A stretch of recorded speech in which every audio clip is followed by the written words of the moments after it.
Welcome, and thank you for joining today's webinar, Digital Money on Blockchains, featuring Sveinn Valfells and Mark Williams. My name is Marianne McChesney from the Boston University Alumni Relations Office, and today's webinar is presented by the BU Alumni Association. Alumni are joining us from all over the world, and to give you an indication of BU's reach, today's audience is dialing in from more than 35 states and 15 countries, including Maine, Massachusetts, New York, Florida, Tennessee, Minnesota, Texas, Colorado, Oregon, and California. Our international representation is also impressive. I'd like to extend a warm welcome to alumni from China, Taiwan, India, Israel, Turkey, Spain, and France. And that's just naming a few. Thank you all for participating. And of course, special thanks to our featured speaker, Sveinn Valfells, for joining us from Iceland. We hope you all enjoyed today's discussion. But before we get started, I have a few housekeeping notes. Today's presentation is being recorded and will soon be available for on-demand viewing on the Alumni Association website. We will send you a link shortly after the program has ended. Also, Mark and Sveinn are looking forward to answering your questions at the end of the discussion. However, please feel free to submit those questions at any time using the Q&A box. You can find this box by hovering over your screen, locating the Zoom toolbar, and selecting Q&A. It is now my great pleasure to turn the program over to our featured guests. If you'll turn your cameras on, Sveinn Valfells is a financial technology entrepreneur who is co-founder and CEO of Monerium. He earned his Ph.D. in physics at Boston University. Mark Williams is a finance professor in the Questrom School of Business at BU, who also earned his MBA here. Mark, I now turn the program over to you. Well, thank you very much, Marianne. Sveinn, we're so happy to have you today in this segment, and we have 60 minutes to cover a lot of ground, so I want to get started. I thought for the viewership, in the fact that we have so many different alum from all over, that they would be very interested first in hearing about your journey in the sense of coming from Iceland to Boston and what that was like. Well, thank you for having me. I'm pleased to be pleased to be on this program. I came to BU as a grad student, not directly from Iceland, but via undergraduate studies at Columbia. And actually, my first memories are from Pittsburgh, Pennsylvania, when my dad was a grad student at Carnegie Mellon. I'm probably the first generation to watch Sesame Street. But then we moved back to Iceland. So I had the privilege of being bicultural, bilingual, and experiencing different things. So it doesn't really matter which two cultures you traverse, I think. I mean, you could be, European, Asian, American, South American, whatever. But as America is a nation of immigrants, and in some sense, I've been an immigrant, both in my own country, coming back from America as a child, and then also later as a young adult going back to America to study. And I think it really broadens the horizons. BU was a fantastic place to go for a PhD in physics at the time when I was there. John Silver was, and a lot of other people working with him were turning the BU into a great academic institution.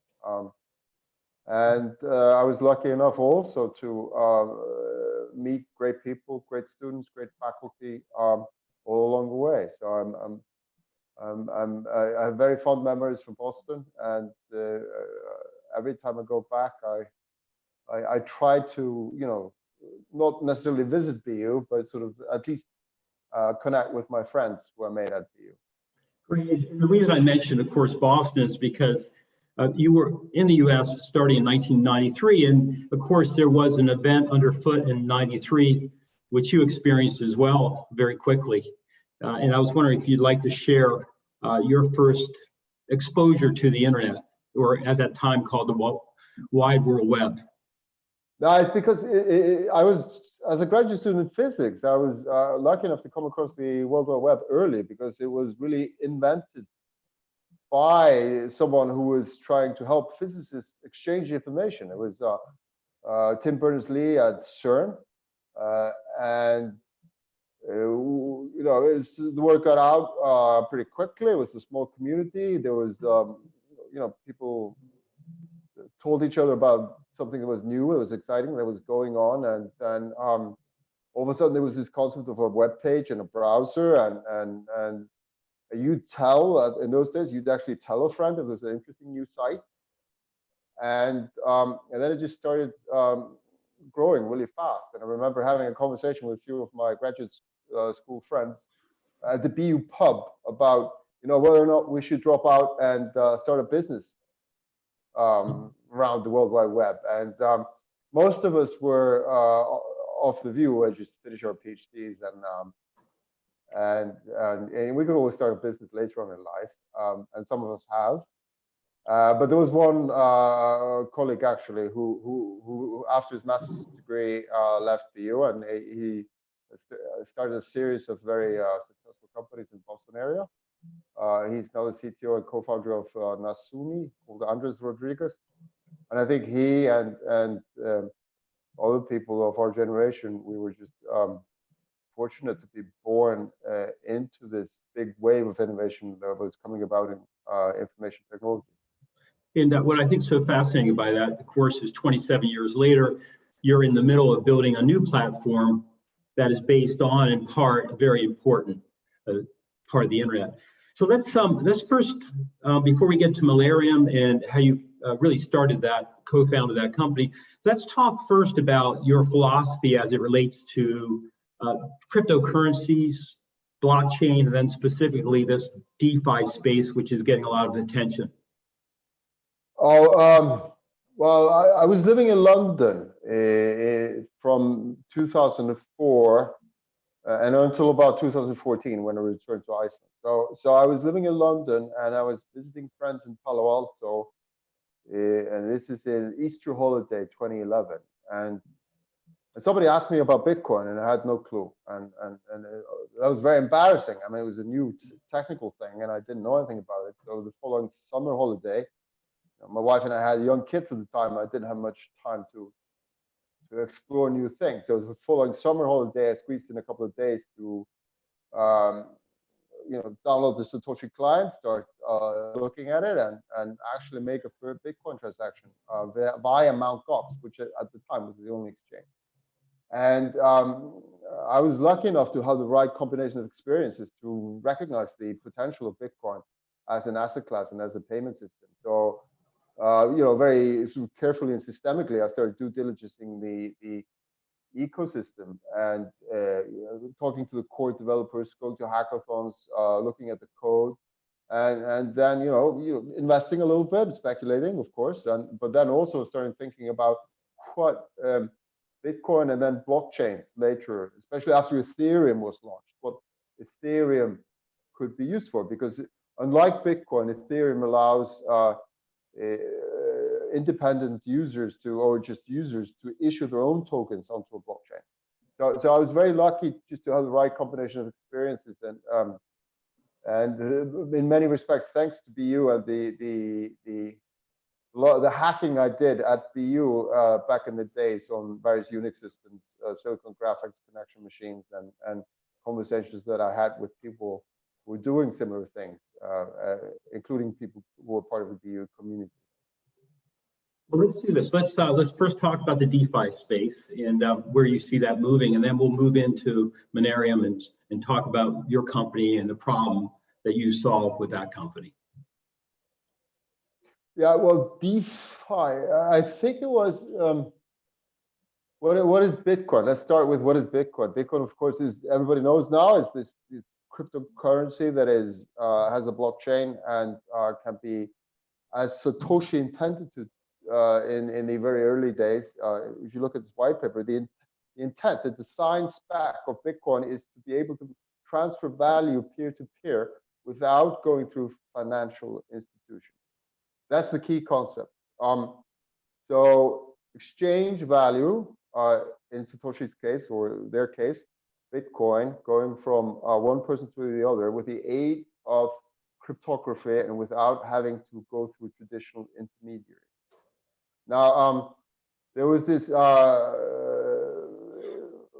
successor to Satoshi, as it were, Vitalik Buterin, the gentleman who conceived of to the next generation blockchain, Ethereum. Ethereum is more than Bitcoin in the sense that it allows you to issue your own tokens and also publish your own programs called smart contracts that can host your tokens and transact your tokens in many different ways. So what is DeFi? But DeFi is really, as Vitalik described it in his white paper, it's a way of taking tokens and linking them to various other cryptographic assets, or linking them to real world assets and exchanging them on the World Wide Web without going through the traditional intermediary. And all of a sudden you open up a whole new range of possibilities of how people can transact. And one of our partners is a originally Danish company called TradeShift, which processes hundreds of billions of dollars worth of trade every year over supply chain. What one of their co-founders likes to say is that if you put money on blockchains and assets on blockchains, it leapfrogs what's known in Europe as open banking.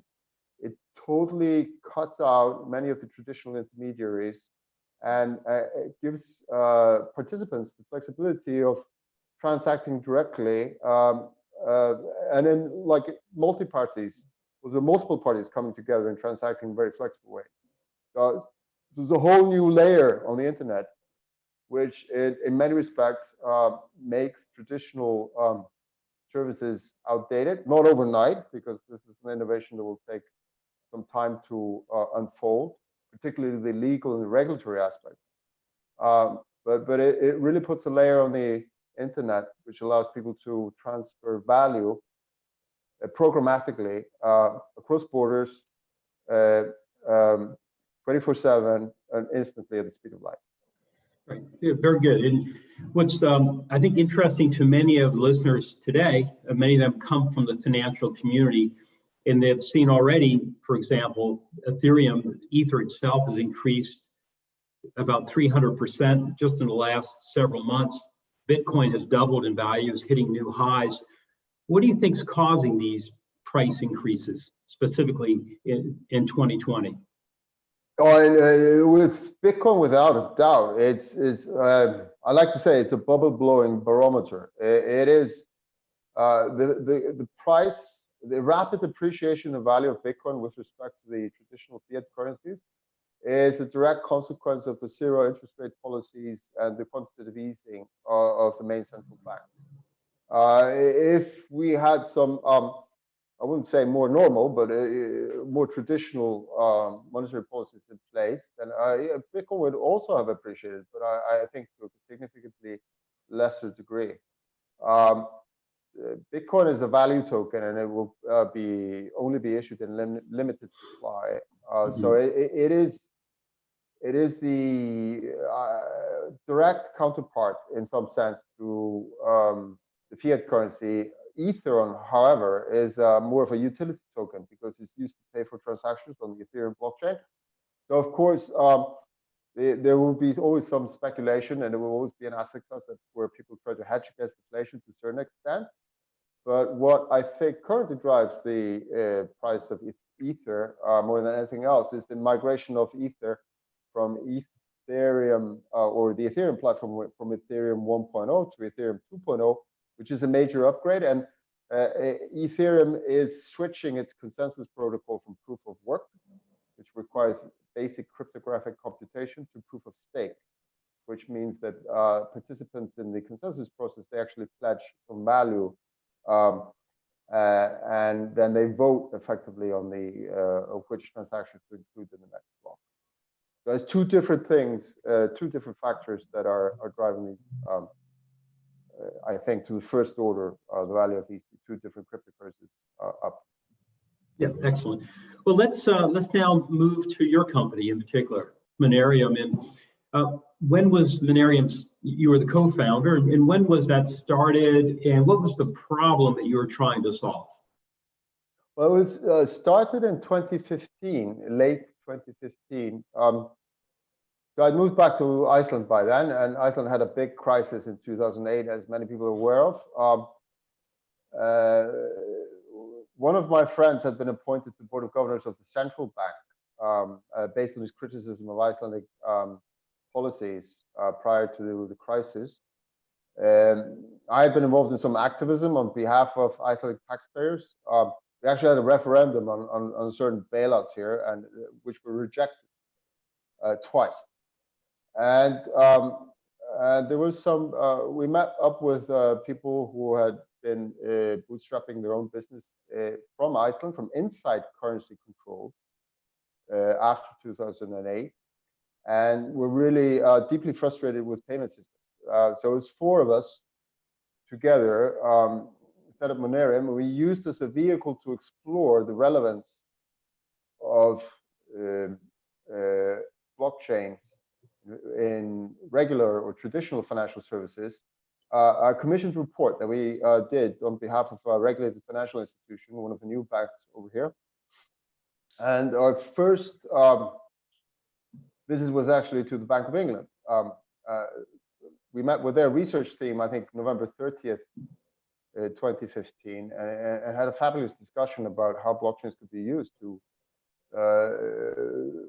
in fiat financial services as well. And then we went over to Harvard Berkman. We met with a number of entrepreneurs in this space. We connected with Consensus, which now is a big company in DeFi, but was only a few people with no desks in Brooklyn at the time. And we actually designed a pilot for issuing fiat on blockchain back in 2016. We recommended to our clients that they issue some form of fiat on Ethereum just to experiment. But our client was slightly reluctant to pursue that pilot. So it took their time to come to no decision whatsoever, which is sometimes happens for large institutions. And so we decided to become a licensed institution ourselves. And we sat down and we asked ourselves, from the point of view in mid-Atlantic, it's convenient sometimes to look to both sides. Where would we find the best possible license for issuing fiat in digital form? And it turned out to be Europe. It turns out that Europe has had the license for digital cash on its books since 2000, in current form since 2009, an updated version. But Europe actually has had something called e-money in circulation, mostly as prepaid cards, since the early 2000s. So we decided to go for that. And to make a long story short, we applied for and got that license. We applied for that license in 2018 to become the first company authorized to issue e-money on blockchains. It took almost 1,000 pages of application material and various memos that we submitted to our regulator here in Iceland, and which the regulator here also circulated with and shared with some of the European regulators before they were comfortable to issue the first license for e-money on blockchains to Monerium in June of 2019. Yeah. So in essence, when you say the problem that you were solving was what? The problem I was solving is one of our conclusions of a report was the key dependency for mainstream adoption of blockchains would be reliable, trusted links to fiat currency. As much as we, are thrilled and fascinated and excited by cryptocurrency, it's not going to replace fiat currency anytime soon. At least we hope not, because that would mean a major breakdown of our current financial system. You don't want to live for anything like that. Just ask people in Venezuela and ask people in Zimbabwe. You really don't want the government to melt down in a way that the fiat currency becomes unreliable. So the dependency to mainstream adoption, meaning that you could take something as mundane but as important as a security and issue on a blockchain and have it settle on the same chain with a reliable representation of fiat. It would not really happen. Nobody would want to transact stocks and bonds on a blockchain unless they had something reliable to represent fiat on that same blockchain. So that was the problem we are solving with Monerium, and we're doing it, by the way, by becoming a licensed financial institution, using a proven framework for issuing digital fiat. We're just using it on a new technical medium, and we're working with companies like TradeShift, which wants to use. Well, we've announced some use cases with TradeShift, for example, where they help their customers issue invoices on blockchains that we settle, or help their customers settle programmatically with using our e-money as a settlement leg, and also invoice factoring on a blockchain. It's another use case. And now we're seeing increasing traction also from the capital market, that there are companies, especially in new codes, coming up in platforms in Europe that are facilitating the tokenization of securities to support issuance and secondary trading and various corporate actions. Good. So in essence, it's quite fascinating. Number one, that you want to explain to listenership how big Iceland is in number of population. So size, geographically, we're about the size of Maine. We're about 100,000 square kilometers, about 30,000 square miles. So we're about the size of Maine. Population-wise, there's 350,000 people that live here. 10% is immigrants, as it were, mostly Europeans. No, so don't tell my fellow countrymen that I said this, but Iceland is more tribal than a modern nation state. We're more akin probably to ancient Rome or Athens, but somehow we managed to make many important institutions work. So you can, as you can attest to, having visited Iceland frequently, you can land here in bad weather, and our pilots and our aviation people, they will bring you safely down to land at Keflavik Airport. The houses here are built to withstand major earthquakes because we are geologically very active part of the world.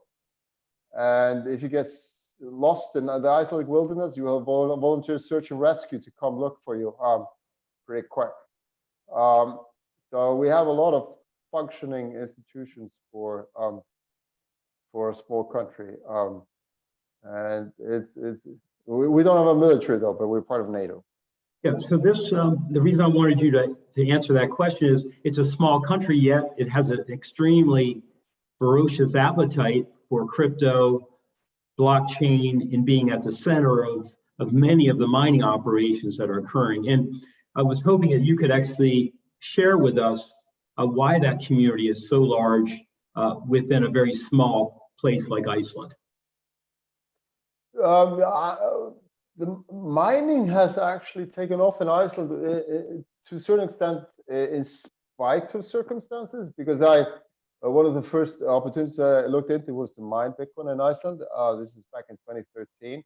But we found, my business partners and I found that some of the power companies were less than receptive to this.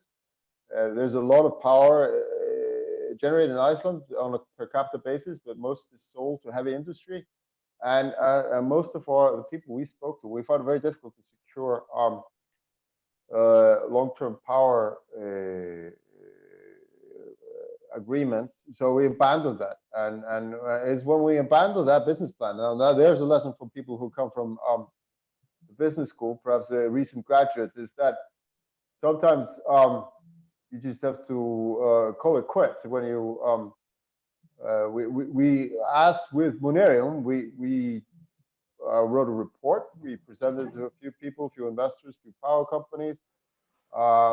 We actually had a fantastic tech team to work with out of Israel, but we didn't get we're probably just too early to go pitch that, because it's just a year later. The people from the national power company were calling us and said, we can't, we can't go on holiday. We have too many Bitcoin people wanting to mine Bitcoin in Iceland now. So I think it was primarily foreign initiated ventures that were successful in mining Bitcoin in Iceland. There's still a few, but it's not the main hub of Bitcoin mining by far. Most of the power is still being used for heavy industry. But the crypto scene is probably more noted for one of the first successful, if not the first successful, airdrop of a population. So Aurora Coin was launched in Iceland, I think, in 2014. I think about Icelanders being digitally literate and also stuck inside foreign exchange controls at the time. I think about 10% or 12% of the population claimed Aurora Coin and used it in some way to circumvent the FX control. Right, so there's a natural adoption and acceptance, much so than more unusual than many countries. So this has given you sort of an opportunity really to take your business in with your connections with Europe as well. What I'd like to do now is you define the problem that you solve. Let's talk a little bit more about where you see your company going, how your platform will be used going forward. Okay, so we're an enabler. Some sense, like in the first wave of the internet, eBay was a large commercial platform, right? But it was always missing for its generation a corresponding way of settling transactions until PayPal came along. Now, fast forward to 2010, you have web commerce and merchants trying to help the customers use credit cards for online transactions. It was very difficult. Nobody sort of supported it in the proper way until Stripe came along, I'd venture to say. So Stripe is on the back end and it processes a lot of payments for web commerce. So we see ourselves as an enabler for platforms that want to tokenize something like a security, like something that is generated like inside a corporation, like an invoice, something, any asset that people want to generate and trade for fiat online. They can come and build on our, they can connect with our platform and build the service using our e-money. So we see ourselves as a settlement lag, a trusted form of digital cash on blockchain to enable transactions both in e-commerce and capital markets. So in addition to industry players such as banks or like securities firms that may use your services, what other, you mentioned settlement of, or at least security of assets, what other companies or industries do you see using your platform as well? Right now, it's the inbounds it's a combination of capital markets and e-commerce. We have announced partnerships, for example, last week or the week before with a German company called Cashlink, which is all about tokenizing securities in Germany. We're about to announce a comparable partnership with another company within Europe doing similar things. And then we've done work with Tradeshift, and there's other companies that are, Tradeshift is a 10-year-old company, so they're built on 10-year-old infrastructure in some sense, but there's new companies coming about that and being launched that are trying to do similar things as Tradeshift is doing, but using blockchain as the completely new infrastructure. One of them is called Centrifuge. There's another called Request. So wherever the market will pull us, we will effectively chase. So not everything at the same time necessarily. The areas that we stay away from or have deliberately stayed away from to date is cryptocurrency transactions, because when we started, they were just too controversial. Perhaps we will link to crypto exchanges, licensed crypto exchanges at some stage. And there's of course what we consider to be high risk areas like gambling, would definitely always stay away from. Yeah. Well, so you've done a nice job giving us more information about Monerium. Now, what I was thinking at this point, let's talk about the future, where you see the DeFi space going, in particular, where you see opportunities in regard to being an entrepreneur, but also opportunities as many of the people listening today are investors and they're thinking about the space, and whether it's all about crypto or whether it's all about the blockchain or the combination, or is it about something else? You could, there's different ways of participating in this change. If you want to say, if you want to be part of this change, you could do so, I'd say actively as an entrepreneur and build a business, or you could do it more from the sidelines as an investor or a speculator, if you will. And both are legitimate ways of participating. So there's just what people refer to as a Cambrian explosion in various forms of private money out there. So there's apart from Bitcoin, which is of course the by far the most valuable new private money generated by blockchains and this crypto explosion. It's there's Ether and there's a bunch of others. There's a new one coin coming out today. So you could speculate, you could buy some, you could you could run your own money, you could you run your friend's money, you can build a company around just that area. There's actually a very good friend of mine who's a member of the BU community who has a fantastic tool for analyzing them. His company is called Sinuraj.io, and so for institutional clients, you know, he offers services analyzing various aspects of cryptocurrency. If you want to build a company around it, then you could do. You can work in the tech stack, just purely come up with a better wallet, or a better way of some a consumer or business to interface. That's the wallet is almost like the browser, if you will, of the blockchain space, and that would be one way to make blockchains and cryptocurrencies more, and crypto assets in general, more accessible. You can work on building services like regulatory services required to get the appropriate licenses to issue crypto tokens that are linked to real world assets, as it were, or traditional assets. Or you could even become a licensed financial services provider that extends loans on blockchains or provides cash as we do. So there's many different ways, and I would encourage people who are listening in.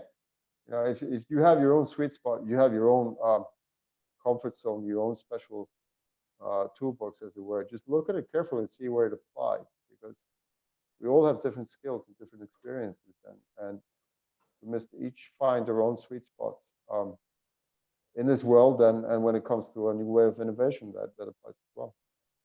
Yeah, I think that's a very good point. Why don't we push about the future? I know in the DeFi space, sometimes it's simplistically defined as either cryptocurrency and blockchain, robo-advising, peer-to-peer lending, reg tech, also the use of artificial intelligence, machine learning. Do you see the DeFi space as being able to be defined narrowly like that, or do you see DeFi being much broader? We're in the very early days of DeFi, just like being at there was this computer lab. There was a BU physics department hosted the computational science center at BU in the 90s. It ran first CM2, a connection machine 2, and then a CM5, which back then were the most powerful computers around, except for something that the US military had. And the first parallel machines, and it had some silicon graphics machines. And there we were, a bunch of people hanging out, doing our science research, and then telling each other about the cool things that were happening on the World Wide Web. Video on the web, it was wow, amazing, it's crazy. I have exactly that same feeling now when it comes to DeFi as I had back then. This is going to be big. It will be pervasive. It will impact so many areas of life. But how and how quickly, I'm not so sure. I would like to highlight now, there's one of the fastest rising DeFi applications in terms of popularity and also capital invested or contributed is something called Uniswap, which is essentially an automatic way of exchanging two tokenized assets and programmatically on chain. So Uniswap 2.0, for example, we've demoed this. We've not really done this live, but we have demoed how you could use it for FX exchange without intermediaries. So peer-to-peer FX transactions 24/7. I think will be the norm in a few years, both in the big markets and also for consumers. And these money services business of the airports that you see are just going to go away. Right. Well, when you gave an introduction about Iceland, one thing you left out was how many hours of sunlight you have there. And why don't you share that? And at the same time, I'm going to move over a little bit because there's a little too much sunlight here in my office. Well, yeah. Well, during the summertime, we have a lot. It never gets really dark in Reykjavik in June and July. We have a little bit of twilight during the middle of the night, but that's about it. Now, conversely, in the middle of winter, like now, it's getting pretty dark. So we have the sun skimming the horizon for a few hours every day.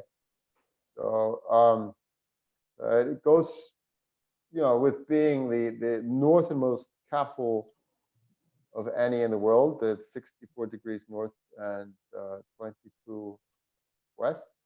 And I don't think there's no capital in the world that's further north or further south. Right. Well, let's questions are starting to pile in here. So what I'd like to do is open it up for those questions. And the first one that comes really has to do with, speaking about the challenge of a crypto world, in particular of mining and the expense, and also the economic or ecological costs of mining. And I was wondering if you could speak to that. That is the energy costs related to mining and in the industry in which we're speaking about today. Yeah, no, I think, of course, the power consumption of proof of work protocols, consensus protocols, is a concern, and it should be addressed systemically, as with any form of power consumption. It should be taxed or restricted or regulated as any form of power consumption should be.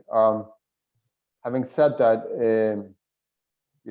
thankfully in Iceland, the energy here is mostly green. So coming to Iceland to mine is not the worst place in the world to be for mining.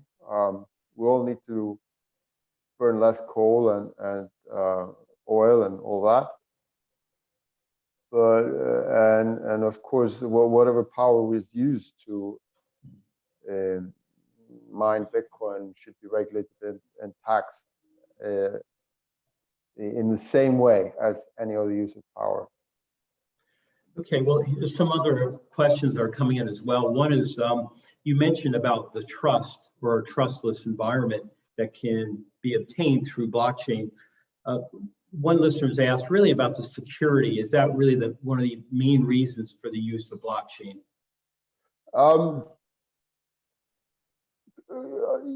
Yes and no. I say blockchain is, Bitcoin in particular, is really clever technology. It's whoever they were, he, she, or they, who came up with Bitcoin. They built it on two fantastic proven technologies: private public key cryptography and then one-way functions. So there's this ledger, the shared ledger that was constructed using public-private keys as address books, as it were, or or as account numbers, if you will, that just really works, and it's proven and it works, and it's based on public-private key cryptography. For example, is used in SSL certificates that drive most of or secure most of web commerce in the world. We rely on that in one-way functions they use to secure passwords on many computers. So it's just cool tech. You really want to. The technology itself is robust, but the other dimension of trust that I would like to mention is that, and I touched upon before, is that this is a protocol that has nothing behind it. There's no institution. There's just a community behind it. It's totally grassroots, and so it has been forked. Although the derivative chains have much less market capitalization and power behind them and everything than the main Bitcoin, original Bitcoin has. So the trust there, I think, is that I have to say with some regret, is that people decide voluntarily to place more trust in Bitcoin than they do in some government institutions that are supposed to be tasked with securing financial services in our society. And so in some respect, the trust people place in Bitcoin is because they have their trust in public institutions has been eroded, and to a degree where they'd rather have this tasteless, shapeless thing, grassroots thing, take care of storing value than they would have the government. Now, growing up in Iceland, I experienced, coming back from America. I remember it was a strange place, and so I can relate to this lack of trust, which is possibly difficult to imagine for people of a certain generation who were used to stability in financial affairs in the societies where they grew up. But coming back to Iceland as a young child, we had just one government television station, not much in selection in terms of food. It was almost like an Eastern European economy in many respects.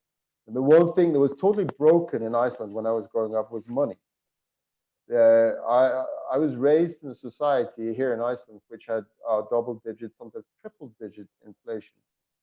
So the basic assumption was that government couldn't be trusted with issuing and managing money. That was the basic assumption, and gradually, thankfully, the monetary system over here has been stabilized to a certain degree, where you can, Icelandic krona is, you don't have to race to the store to spend it as you did back in the olden days. But at the same time, I think, especially when it comes to the United States and the Eurozone, is that these two main currencies of the world are being managed in a way that causes people to raise questions about their long-term store of value. And the currency is not intended to be really a long-term store of value, but it's not necessarily over a generation, as it were, right? Everybody builds in a little bit of inflation every year, but with the expansion of the balance sheets of the main central banks in the wake of the 2008 crisis, which has not been trimmed down in any way, and then there's another crisis, and they're all pushing on the string with zero interest rates. Then I'd say the trust that people place in Bitcoin and many of the cryptocurrencies has been shifted away from the main central bank. Yeah, I think that's a point well taken. Even the launch of Bitcoin, of course, in January 2009 was triggered in part by a reaction to the financial crisis globally and the lack of trust. And the central banks around the world in 2009, even through 2011 or 12, even into 13, were not taking cryptocurrency seriously. And so it's really interesting now to see central banks trying to catch up, and there's a lot to be learned from the technology, clearly. And that really, I think, leads to the next question, and that is, do you see independent currencies nationless currencies being created in addition to Bitcoin and, for example, Ethereum? Or do you see more government entities like the US government creating what we call Fed coins? Well, I think it will be a combination of both. It's very difficult to get a currency widely accepted. There's a very strong network effects and cultural, shall we say, barriers to overcome for people to start placing trust in a currency. It is inevitable that national currencies be digitized in some way. And what we at Monerium are doing is essentially taking a licensing framework which was intended to serve as a proxy for central bank digital currency. That's what the directive of e-money from 2009 literally says, that e-money is intended to serve as a surrogate for notes and coins. It's technically neutral, and it's very cleverly constructed. So we could talk about that almost like for another hour. But it's like a high-grade money market fund with a capital contribution from the issuer. And it's always supposed to be issued to redeem the par, and you can only safeguard the funds in segregated, ring-fenced, high-quality liquid assets, and the users have a direct claim on the underlying. So it's as secure as it can get, and you can even some jurisdictions in Europe allow e-money issuers to access to the central bank facilities for payments, for deposits and whatnot. Although that practice is not uniform across Europe, so it's the best possible proxy for central bank money without being central bank money. It's something that the IMF calls synthetic CBDC. And if there's anybody who's really a monetary nerd, a digital money nerd, and wants to get some background and high level introduction that's comprehensive yet concise and clear, I would refer to a fintech note published by the IMF in July of last year called "The Rise of Digital Money" by two economists there. So they propose actually that the central banks shouldn't issue directly money to the public, because that without them saying so, I'm saying so now, they propose using synthetic issuers. But why do they propose that? It's because the central banks are not geared towards serving the public, households, or non-financial corporations. It would be a massive change of policy and operations for the central banks to start becoming distributors of cash, as they were, and doing all the KYC, AML, and also potentially competing with private companies doing the same thing. So I think it would be a bad thing for society for the central bank just being this one monolith to serve people in one way with digital currency. It reminds me of some of these monolithic government institutions that I grew up with in Iceland back in the day. It makes much more sense for the central bank to license and license more than just the banks, because the bank money is really private money that's supposed to be proxy for central bank money, and it's backed up to a certain degree by insurance, and then also by implicit guarantees that the banks will be bailed out in certain under certain conditions, right? So that's what we had witnessed in 2008, that the government stepped in. But what I think the central bank should do is, instead of just granting this or just outsourcing this function just to these big banks, that is, as is the case in the United States, they should make the licenses more accessible and simple. They should allow regulated entities that are private issuers, as specialist issuers of money, like the e-money companies in Europe, give them national charters to serve as proxy for central bank money, and then you would foster a lot of competition, and what at the same time you would decouple the safekeeping from the credit creation in the banks. And after all, the biggest concern always in a bank is usually what causes them to collapse is excessive credit creation. So you would decrease systemic risk by allowing independent entities to safeguard people's money as proxy for such black money. So that, and at the same time, I think the central bank should serve as the whole sectors with wholesale CBDC as well, or wholesale central bank money. So I don't think the central bank should serve the general public directly. Right. Well, those are interesting insights.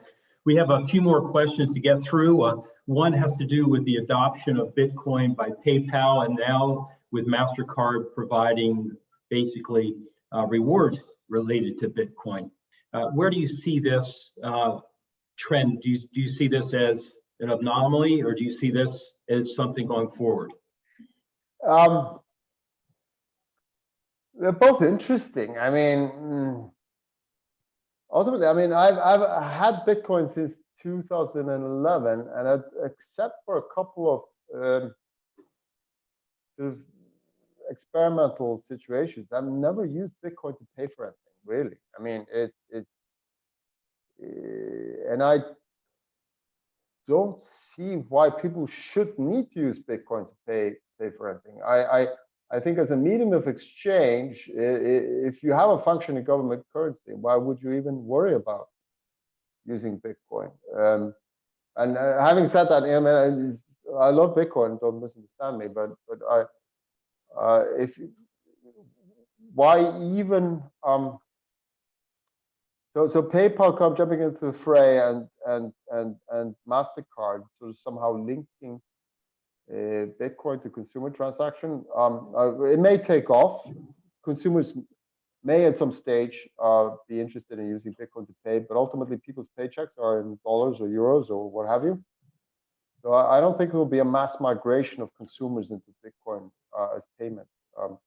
I can see Bitcoin being used as a rail on the back end, and I can see Bitcoin being used as a store of value for long-term investment. But as a means of exchange in the general economy, it will be very difficult for Bitcoin to displace the national currency.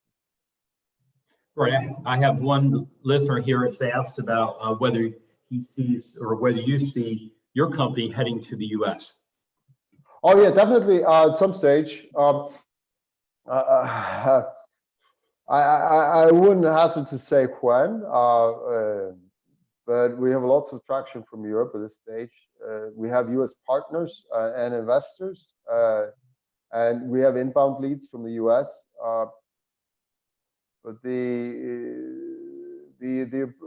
I think we'll probably wait for the Biden administration to formulate a policy on licenses to see if anything changes before making a decision on as to whether to apply for a license and then which license to apply for in the US.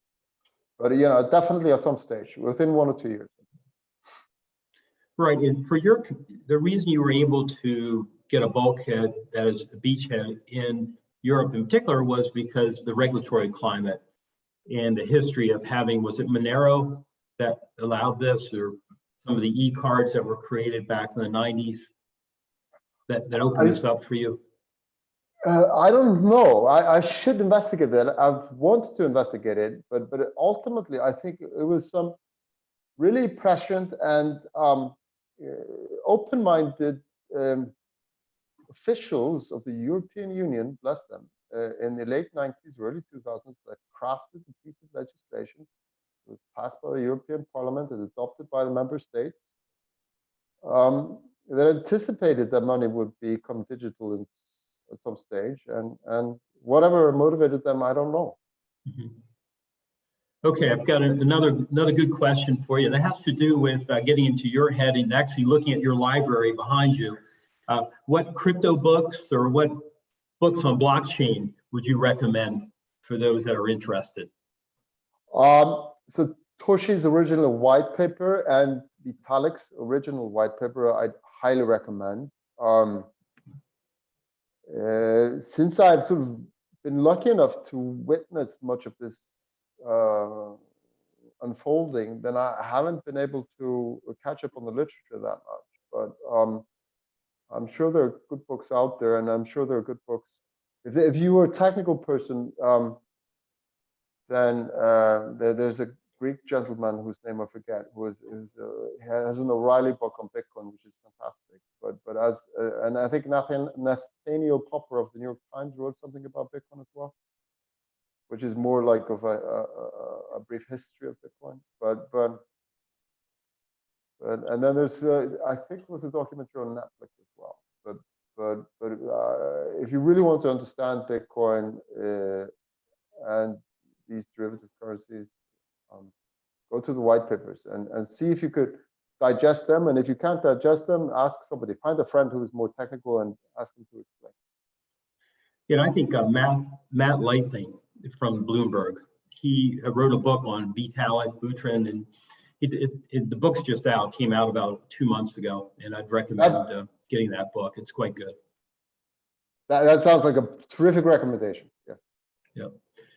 Okay, well, you mentioned earlier about a friend of yours in the US that actually put together a software company specifically to look at various cryptocurrencies from a trading or institutional standpoint.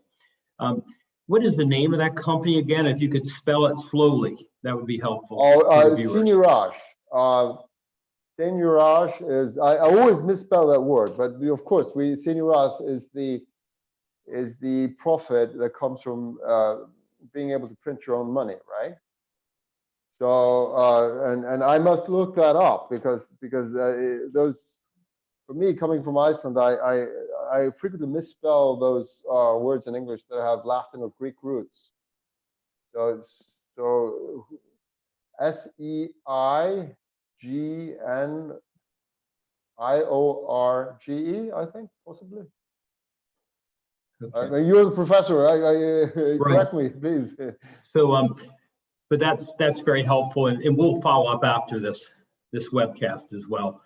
One question has to do with the issue of, well, does platforms like this increase the chance of illegal transactions?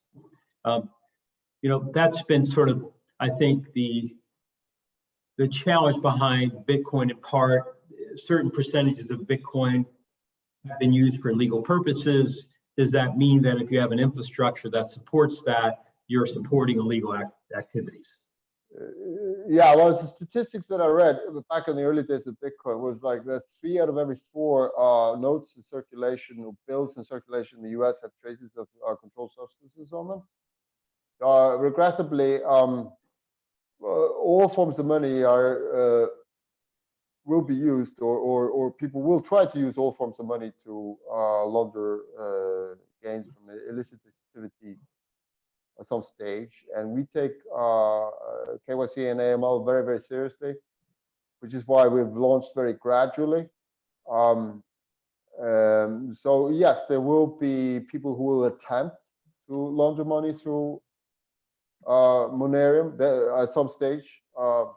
Regrettably, as there will, we haven't detected anything like that as yet.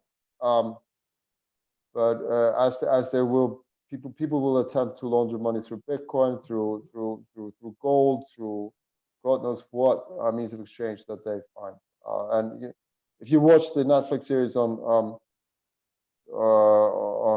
the Colombian drug cartels back in the days, right? They always had wads of, I mean, they had containers full of US dollars stored in their backyards, right? So it's a problem that every licensed financial entity has to deal with, and the way you deal with it is that you embrace the regulation.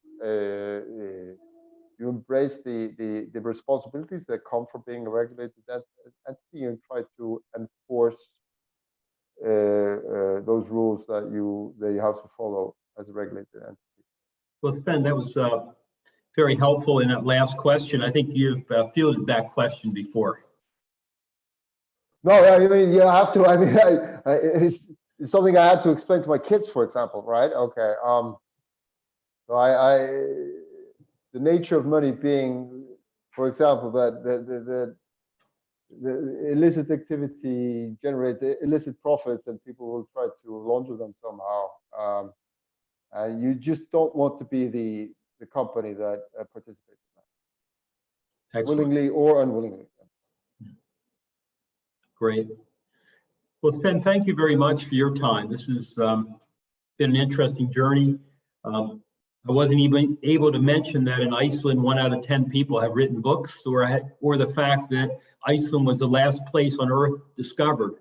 And clearly, you're a good product of that country. So thank you very much for sharing your time with us. Oh, thank you. And I'm pleased to say I'm a product of BU and Boston and the United States in many respects as well. And thank you for having me on the program. Well, I'll jump in here to say that Boston University is very proud to have both of you in our ranks, Sven as an alum and Mark as one of our alums and current faculty members. It was a compelling and informative talk that you gave us today, and really learned a lot about the digital currency space, and appreciate how things got started at Monerium, and looking forward to where this will go into the future. I also want to take a minute to thank our audience for taking the time to join us today. We had great questions and hope you too learned a lot from the discussion. And I want to take this time to thank the many donors out there who support the good work and valuable programs at the university. You help make this an institution, a rich environment for our students, faculty, alumni, and our friends. And for that, we are truly grateful. We look forward to having you all join us again in the future. Please keep an eye on the alumni calendar for upcoming events, and check back often as they do get updated on a regular basis. Take care, enjoy the rest of your day, and again, thank you very much for joining us today. Have a good afternoon. Thank you.